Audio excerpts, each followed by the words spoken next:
Енді қызық сұрақ, өте қызық. Бұл 2012 жылы Францияда болған бір жағдай.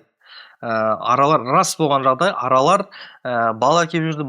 Бір күні аралар бір моментте бал сары ғой. Сары түсі, золотисты цвет. Тұрады жасыл бал бола бастады. И көкшіл. И сары жоқ, сондай түсті болып кетеді балдар.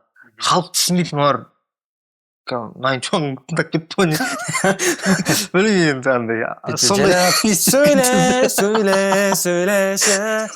Сіздің керек емес. Қалғанда чаңғанчақ шар көшіді. Адамдар түсінбейді. Не жағдай болды деп ойлайсыздар? 2012 жылы Францияда бұл. Сахарная вата, сладкая вата. Әрбәле жейін деген ғой балалар. Бургер, кола ішіп. Байқұстар. Паркке шыққанда. Кола жеймін, чекен жеймін. Чипси жеймін. Аралар свалкадан ММДМС'ның отходтарын тауып алған. Ой, жын. Солардың сироптары, қайда екен деп ұрған ғой жатып. Гүл іздеудің қажеті жоқ деп сөйтіп ұрып. Сөйтіп балдың подделкасын істеп бастаған. Бал кәдімгі түрлі түсті болып шыға бастаған.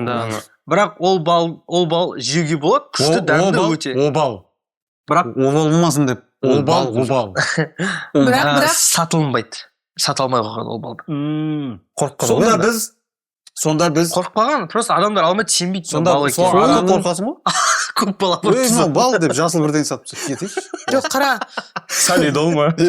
Сонда